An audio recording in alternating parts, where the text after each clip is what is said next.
Alone.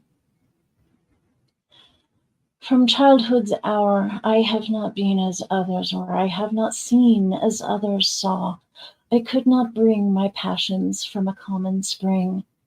From the same source I have not taken my sorrow, I could not awaken my heart to joy at the same tone, and all I loved alone.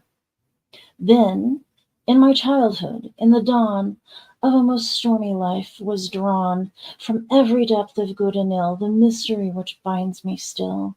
From the torrent or the fountain, from the red cliff of the mountain, from the sun that round me rolled in its autumn tint of gold, from the lightning in the sky as it passed me flying by, from the thunder and the storm and the cloud that took the form, when the rest of heaven was blue, of a demon in my view. So that was Alone by Edgar Allan Poe from 1829, published posthumously in 1875. And that is my favorite Poe poem. I had meant to do a short on Friday, and that did not happen. I could not get it down below a minute.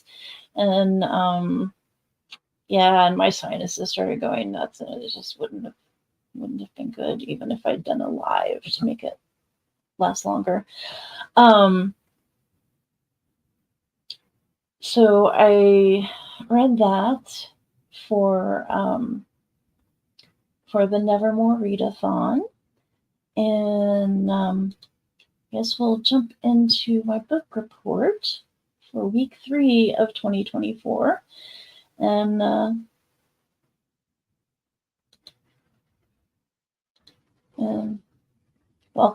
welcome back to my channel. And let's see, let's bring up my Goodreads.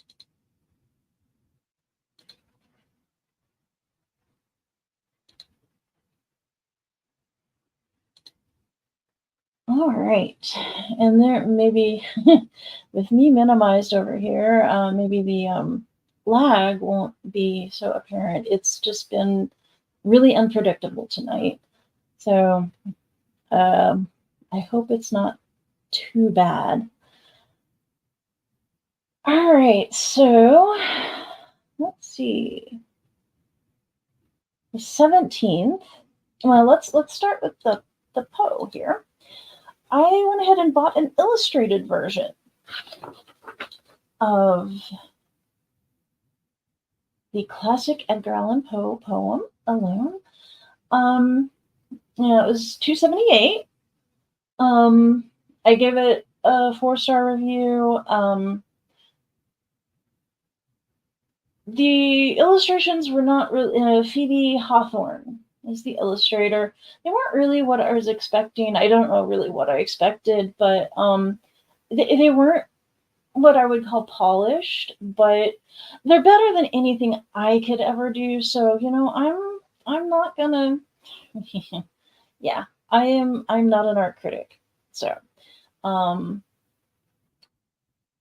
but I decided, it'd be nice to have this poem in my Kindle collection there. So I'm glad I have it, and I will never give a bad review to this poem. So yeah. Let's see. Going back to that. So then I've been doing a lot of book club reading. So Femina was for a book club. That was for the Stranger Than Fiction book club. And I really liked it. So it's a new history of the Middle Ages through the women written out of it. And I really enjoyed the writing style. Some of the other people in the book club discussion really weren't happy with all the minutiae about the archaeological findings, and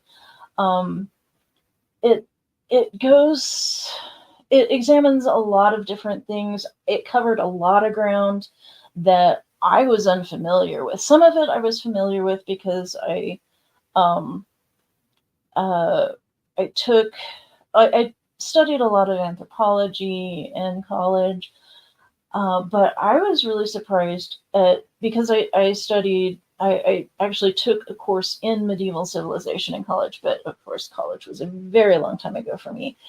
And there is a lot of new archaeological evidence that it shows a lot of the biases by the archaeological community, which is still largely composed of men, and uh, they don't their minds don't go immediately to, oh well, of course women could be warriors, of course a woman would be buried with all this weaponry with her. Um, so it touches a lot on that. It goes into a lot of the history of things like the Bayeux Tapestry. Talks a lot about Opus. I think it's Opus Anglicanum. I think anyway, English embroidery, which was mostly used for religious vestments and things like that. Um, and I've done some reading on that because I do some needlework, so I did some reading on that a while back. But so much was completely new to me, and I really enjoyed her writing style. I was very pleased with this. And of course, some of the people in the group did point out that, you know, she talks about, rather disparagingly of the great man theory. And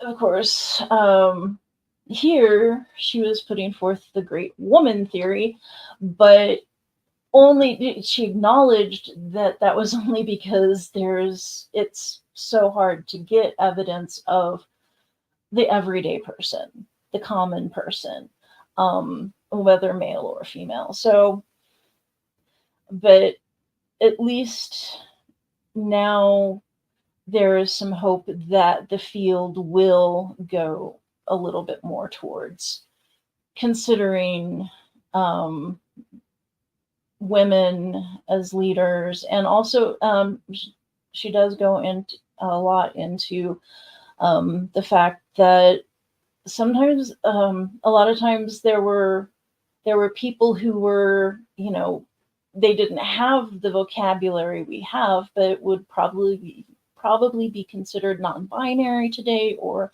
agender. So, and those are a lot of things that the biases of archaeological research are just now kind of coming around to. So I really enjoyed that one, and I gave it a 5-star review.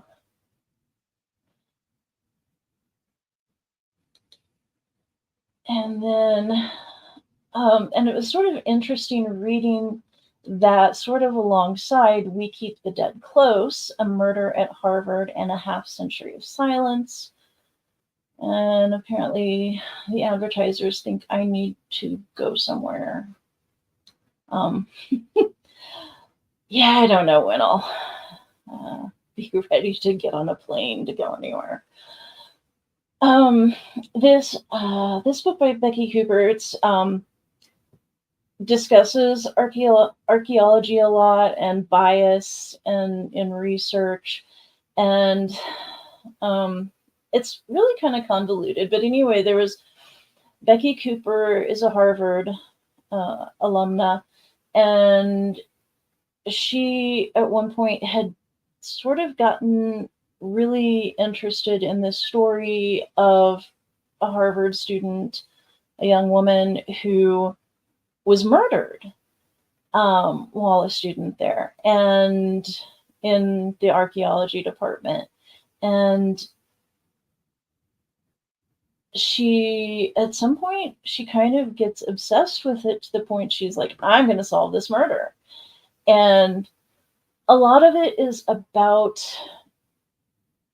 stories and legends and how they kind of get morphed through the years, through the tellings and retellings, and also just the uh, how women are viewed as, are they victims or did they bring it up themselves, that sort of thing, because she wasn't the only young woman murdered in this time. In 1969 is when the murder took place.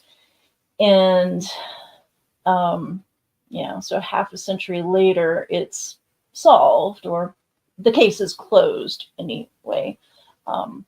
There's some dispute as to whether or not the case is actually solved.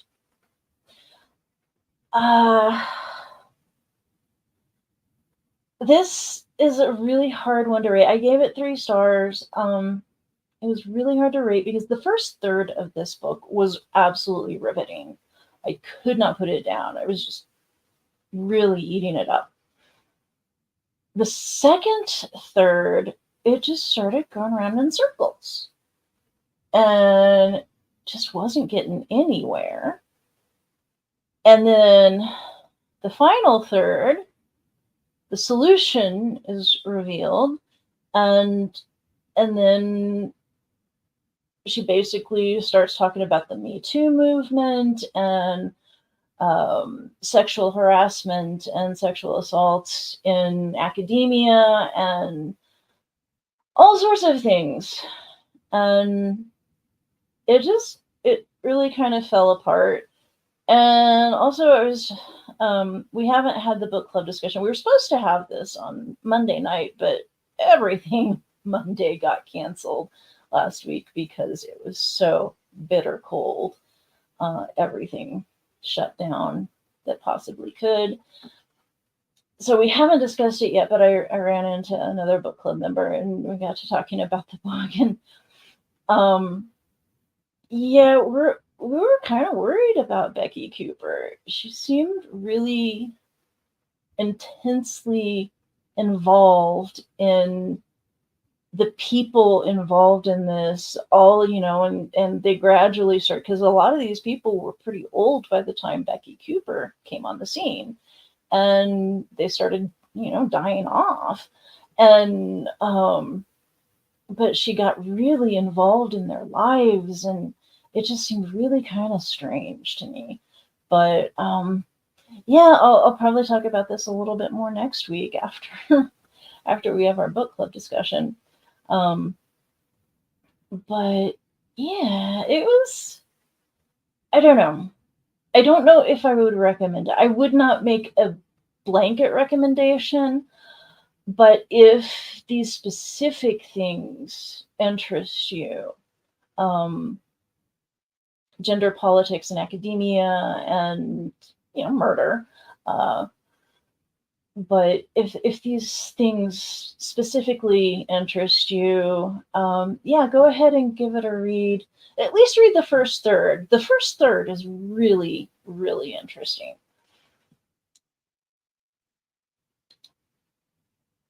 And then this was not for a book club. Sure, I'll Join Your Cult, a memoir of mental illness and the quest to belong anywhere, by Maria Bamford. This was actually recommended by a member of Stranger Than Fiction after we read and discussed Cultish, which is about cults and the language of cults and indoctrination. And so I thought, sure, yeah, this sounds cool. Maria Bamford is yet another comedian that I'm completely unfamiliar with. I don't know. I guess I'm not watching comedians on, well, I'm not watching any TV to speak of, so I guess I'm behind on my TV watching.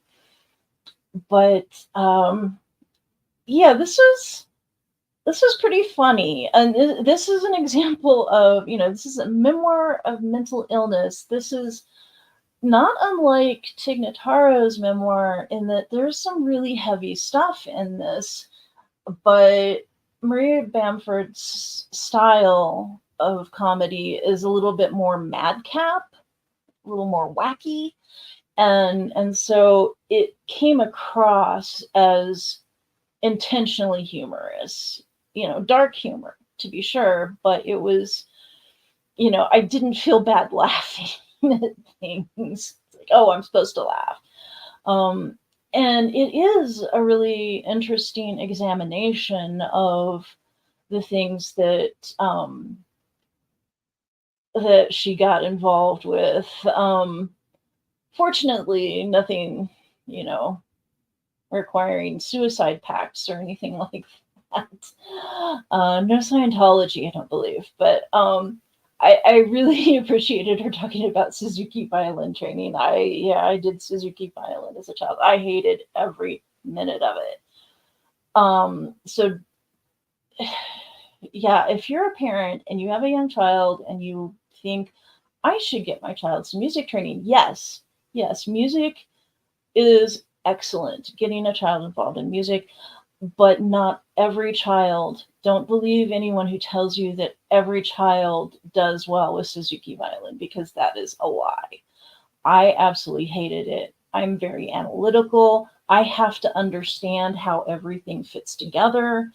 I cannot do rote memorization. I do not play by ear. I guess it's synesthesia. I see music more than I hear it. So playing by ear is just a non-starter for me. So Suzuki violin was hell for me. And then eventually my parents got a piano and they got me piano lessons and my piano teacher taught me how to read music and I'm like, yes, it makes sense now. This is great. And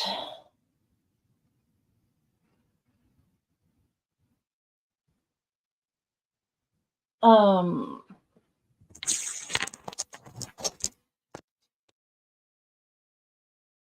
but overall, I would say this was really good, and she does even go into detail about how to get help if you need it. She had a pretty crazy upbringing, and she talks a lot about that. And this was entertaining and useful, I feel like. Um, and if you're a Maria Bamford fan, yeah, definitely check this out. And then, um, other stuff I've been reading. I didn't finish One's Company until today, and that was for the Effed Up Book Club.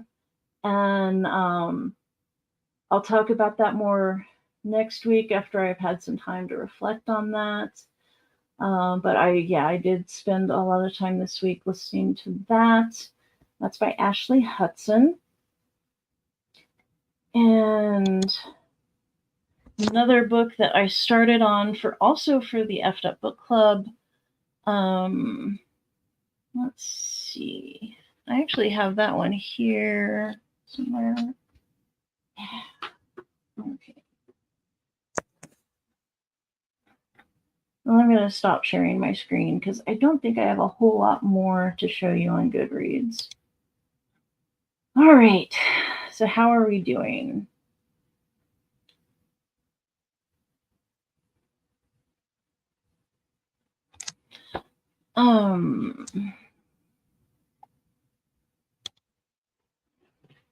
So yeah, continuing with Nevermore, the Nevermore Readathon, and the Mardi Gras Readathon. I actually have not done a lot of reading for the Mardi Gras Readathon, although I think I am going to do, I think Kat is doing this. She's going to be reading for one of the Mardi Gras prompts, going to be reading Mask of the Red Death by Edgar Allan Poe. I have been, I started reading In His Hideous Heart. So I read the Telltale Heart along with the audio that I have of that, and then there is a short story inspired by the Telltale Heart So I'm reading that. And then The Mask of the Red Death is in here. So I have read that before. So I'll reread that and then read Red by Hilary Monahan. And I'm also planning to read, The Cask of Amontillado is in here. And that is my favorite Poe story, at least so far. I have not read all of the Poe stories. And there are several in here that I've never read. So I probably won't get through it this week, this entire book, but I am looking forward to reading more in this. And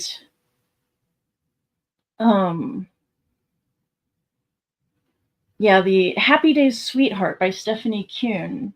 Kuhn? I'm not sure how that's pronounced. Kuehn. And that is the Telltale Heart retelling or inspired tale in here. So I'm continuing in here. And I'm also kind of looking through here to see what all is in this monster that I haven't read. See if anything jumps out at me I need to read that. And then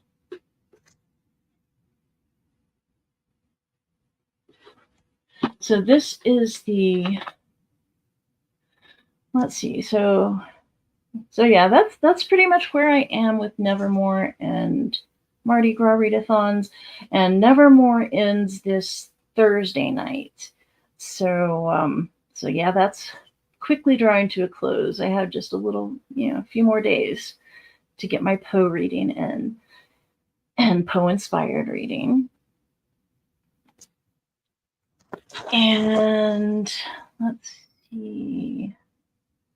So what else have I been reading for book clubs? This is probably the only other thing, and I haven't decided yet. Let's see. So I am on page 17 of this. Just got it from the library a little bit ago, and just got started on that a few days ago. And it's called This Thing Between Us by Gus Moreno, and I'm not sure if I'm going to keep going. No fault of the book, really. It's more of a me thing. I gather that I probably won't understand a lot of it because there are a lot of horror movies referenced in this, and I am not much of a horror movie person. I'll read horror books before I'll watch horror movies. So I don't know.